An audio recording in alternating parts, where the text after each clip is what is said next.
Hello, all. All right. So weekend officially starts for me today. Um, Unbeknownst to some, things aren't going well with the state, so my job's kind of it's on a hiatus, they say. So I don't know if you want to define it by technical terms. Sure, I do not have work. Um, I can't say that I'm out of a job though, not technically. So yeah, as Cass is asking me right now, I just got home from a midterm, and that went all right. I don't say I wouldn't say it went with flying colors or anything.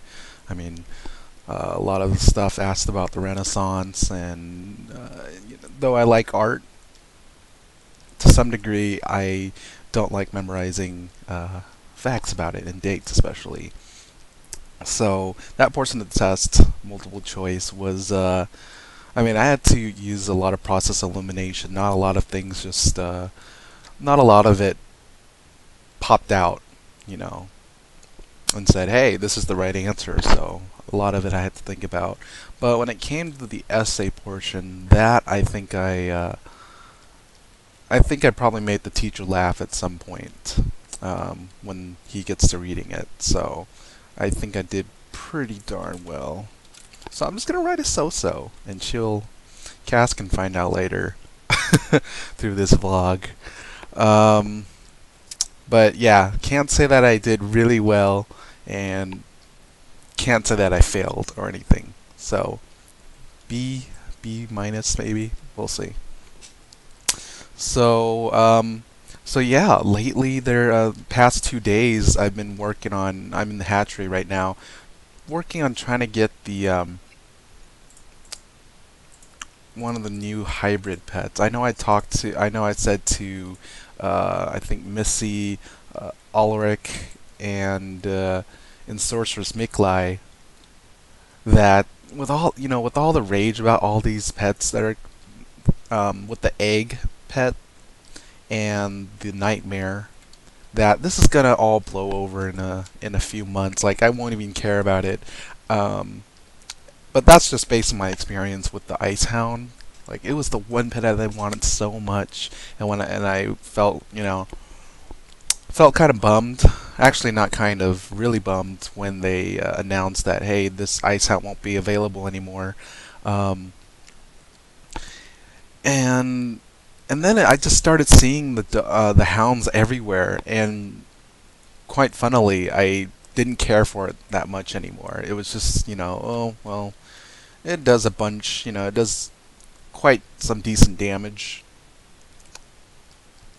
burst damage, but you know, trying to hatch for it, mm, probably not worth all that money. So right now I'm debating on whether or not I should keep trying for this egg or this nightmare. Um, I mean, the egg gives a tower shield card, which is nice, but as ice, I've already got a plethora of those. And as for the meteor, which is 100% accuracy, so I'm kind of excited to see any other hybrids that may supply cards that are just as useful. But that card, I mean the cards on those pets, I'm not really, I'm not after them. I'm not pursuing them that to the same extent that I pursue pets that heal. And yeah, that goes into the PvP background. It's I'd rather have a card I can use unconditionally that will help my team no matter what. So, for example, a tower shield itself, I know I like to discard shields, which is kind of ironic, being ice. I like to discard shields in group PvP, especially against damage over time players. So if there's an ice, if there's a 1v1 against a death, if there is fire especially, and there's a damage over time going over, I will try to discard a tower shield, because that's only going to block, one third or one fourth of the entire attack. whereas I could reduce the overall damage with a weakness spell or a plague of some sort. So the card won't, I mean, the egg won't do too much for me other than cosmetics and, you know, bragging rights, I guess. And, well, Meteor itself, I mean, I know Angel Winterbreeze trained some fire so he can support his teammates. I mean, that's quite an innovative move right there, or an innovative choice, and I actually like it. I mean, it's if I could learn Tempest to get rid of shields for Fallon on a group level, I would certainly do it. But anyways, yeah, Angel that does have the Meteor card, so I guess that'd be useful. I mean, the Nightmare would be useful. I could try to breed the PvP stats over to that pet, but we don't have any fire allies or fire users on our team. So right now, not too important. I'd rather stick with a Dryad, which I can send a heal at 1 pip or at 7 power pips over to any of my allies and keep them in the game or in the battle. So that's that. I mean, Winterthorn, I'm pretty excited about it because they're mentioning that there are new. Oh, nearly 100 energy.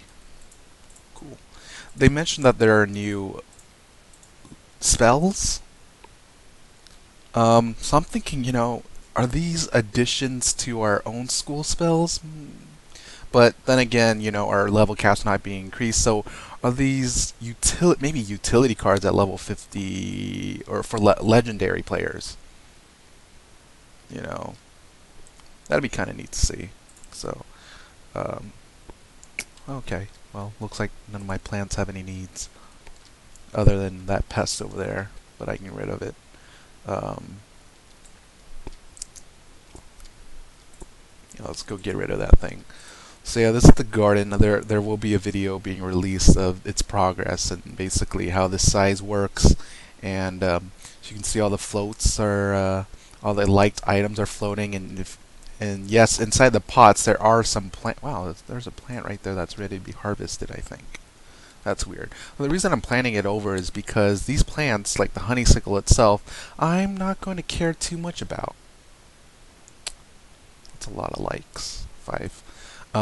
Because I mean, for one, the honeysuckle itself, I mean, I really don't want to I really don't want to maintain it over and over and give it a continuous lifetime. I mean, the rewards for that time, for the time and energy put into that, are not worth it to me. So instead of regrowing it uh, and let's say integrating as part of my main garden, I'd rather set it off to the side to act as a like, and it does uh, like the elephant ears here and the king parsley, poor King Elvis over here, and evil snow peas. I really don't have a desire to regrow those over and over, so I'm gonna set them above the rest of my plants so then they're actually within range. And as you can see, they're still benefiting. These plants that are down below are still benefiting from those likes, regardless if they're alive or dead. So that's why I do that. As for the honeysuckle, I'm probably just gonna let it die. Deadly elephant ears, thanks to Kelsey Fireheart, who announced it on Twitter and was forwarded to me by Fallon. These guys like to, they're known to drop unicorn. So again, again with the PvP motives, that ties in. I mean, if you can heal your ally in PvP and ensure that that they won't die in that one turn, if you can bring them back and allow them to cast their own spell or do their own job, your team comes out all the more successful. So 750. I mean, I'm not sure if these drop at all. I hope they do, but because I really don't want to rebuy these over and over, and it's even though it's stated by KingsIsle that crowns plants will drop seeds of their cells at Elder. That isn't always guaranteed. I know some pink dandelions have had to rely on farming to get some to replace the seeds once they've been all been harvested at Elder. Hopefully these deadly elephant ears won't follow that trend. Hopefully they'll give me a copy of themselves, and I can plan even more.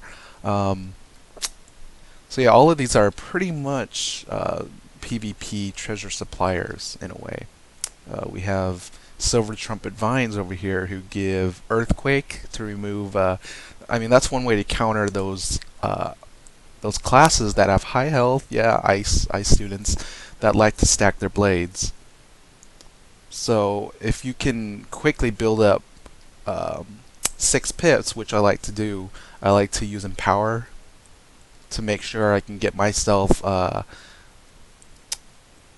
to par, up to the requirement for Earthquake to remove those blades, and then use the Myth spell to basically thwart any of those ice players that like to use their Amulet blades, stack with treasure cards, stack with regular blades, stack. Yeah, I mean it's ridiculous. I totally dislike that kind of style. So for a while we haven't been. I mean, we're actually new to this kind of strategy to use the Earthquake itself, sacrificing 6 slots of pips to save your entire team. I mean, that's pretty much entirely worth it. That's pretty much what I already do with the rebirths. But, with there's no guarantee whether or not your opponents will or will not hit. That's the major drawback. I mean, with Rebirth, there is some security. Your team does benefit from it. But if the opponent already attacks and you use that Earthquake after the stacked blades on that one spell, then it's pretty redundant. It's better off to save maybe 4 pips for a satyr to save your life player, or any one of your hitters maybe that could help accelerate the game to a victory in your favor, of course. So, but moreover, these Silver Trumpet Vines also produce yes, they produce pierces, which is great for 1v1 like balance players or storm players. But I favor the cleanse charms the most, and that's where they drop pretty much maybe 4 or 5 per plant before they expire, before they become Elder. So, excuse me. They also for 1v1, this would be very useful against balances that like to stack traps as well as blades. But Silver Trumpet Vines also drop cleanse wards, so you can remove all those traps if you need. Let's see. I think at Elder they like to drop maybe Judge. Oh no, they also drop Balance Blade, which I don't use in PvP that often. I'll give it to my allies, mainly because when you're fighting against great PvP teams who know how to constantly keep weaknesses or plagues on top of you, I mean, the blades are almost redundant. There's really no point. It's best just to remove it with a wand and take the opportunity where you don't have any blades to show that you're a sign of threat. Instead, you're neutral. If you don't have any blades, the opponent can't assume that you're ready to attack. They won't know exactly when to stack those weaknesses on top of you. They'll assume, well, he's probably going to shield or she's probably going to heal. So I mean, this is a whole different conversation, but it'll be brief. But blades itself is just an indicator that, hey, this person is going to hit eventually. So it's our style in Perfect Catch is to be somewhat mysterious, kind of play a twist, and not always play the same exact way. So with that said, yeah, balance blades don't come too much of great use to us, but for anyone else, it definitely does. It also drops some judgments, I believe, and Orthreses, maybe some Minotaurs, if I'm not mistaken. But basically, silver trumpet vines are like the PvP plants. So I've got a whole bunch of those. Same with deadly fly traps. They produce traps, which I don't use in PvP all that much, but I like to use it in farming. I like the empowers that come from it. I like the plagues to make sure that my team doesn't die too quickly when your enemy has a negative 25% debuff on its damage. So they also drop faint treasures and cursed treasures, so that helps with farming. Let's see what else I have here. Oh, let's see, more deadly fly traps. Let's see, yeah, I have prickly bears mainly for the sunfruit, which are the rank 8 mega snacks. So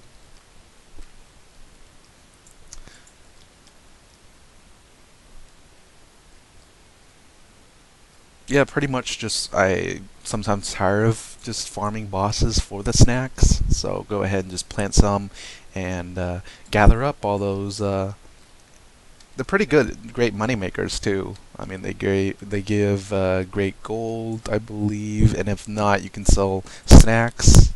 With the exception of mega snacks, they've now made that no auction. So too bad for the rest of us who want to buy it from the bazaar.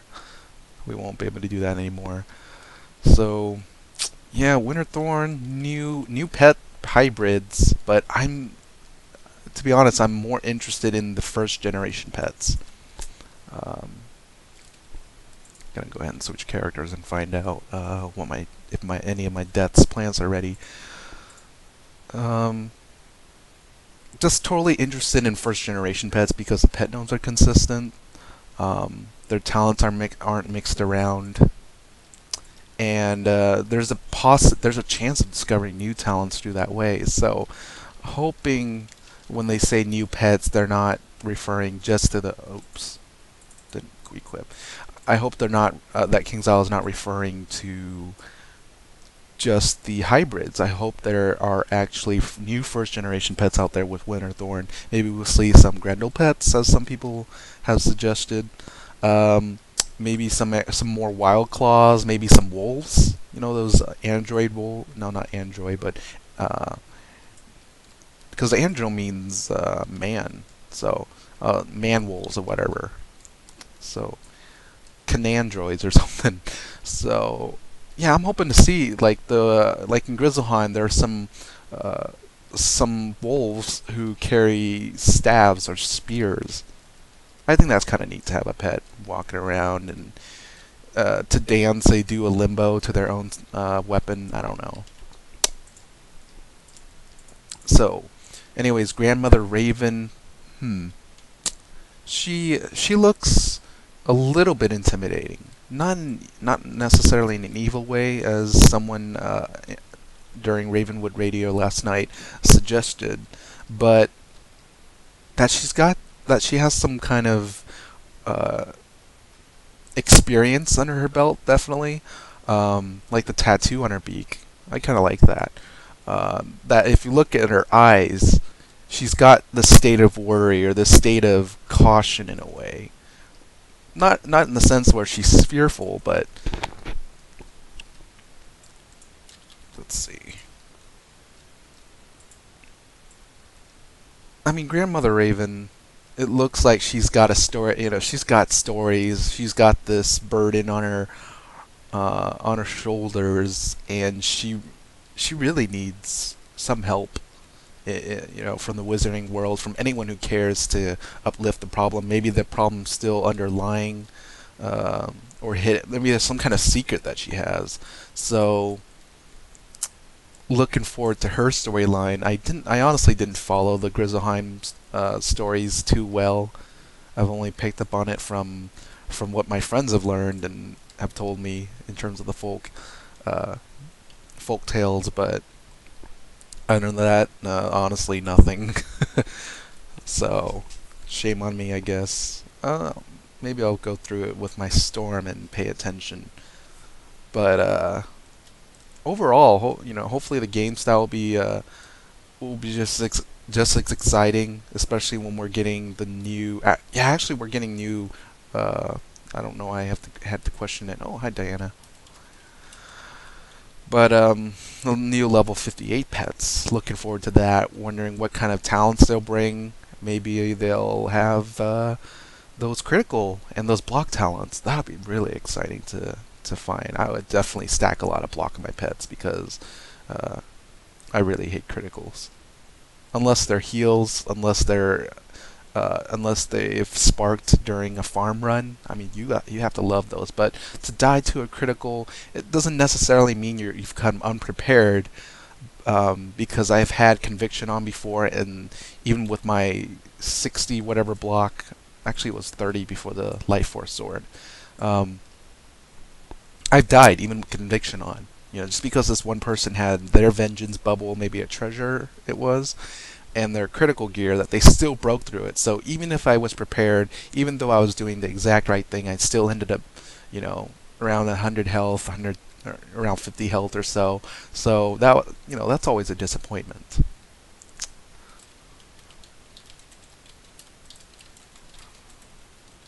So Diana's here asking me where this hammer came from, and let me try to get a picture of it. Yeah, this little hammer right here that reminds me of Star Wars for some reason because of the way that see how it lights up or it embrazons itself with that glowing red shine right there. For some reason, that reminds me of the dual light staff, I guess. I'm not a Star Wars fan, so pardon if I don't know the name of this staff that Sith, Maul Sith, whatever. I'm probably butchering the name. Whatever he's carrying, it reminds me when every time that red glow travels up on the ends of the hammer, it reminds me of Star Wars for some reason. But it also has a reference to Christina Ice Dreamer gave me this hammer as a welcome gift, and as I think she mentioned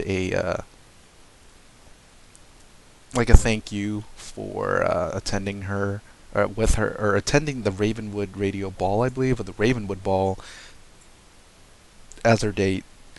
So given this hammer, and it just as a reference to the band Hammer. So once wand forging comes out or stitching, I mean that's rumor still, but it's not like they've denied it entirely. Once that comes out, positive note. Can't wait to stitch this to my life force sword or any greater block weapon.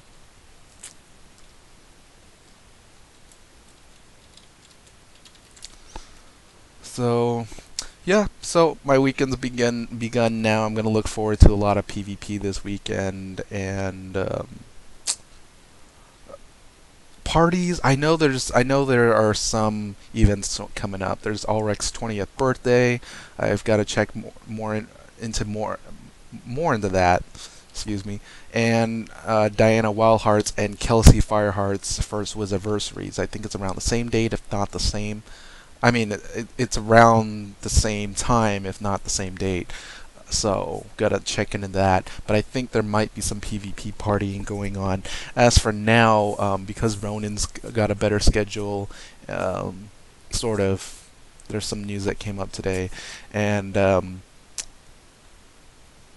because it is nearing the weekend, I'm looking forward to a lot of PvP catch-ups and PvP, ranked PvP at that, to learn some new strategy out there, learn some new counters, and once the parties get kicking back up, we will reintroduce everyone to some new strategies and kind of teach through a hands-on style um, different ways you can counter certain teams and what to expect, etc.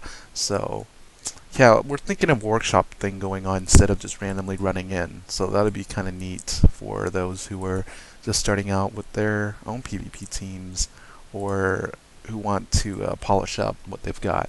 So anyways, I'm going to put all my attention back into the game instead of vlogging, and I will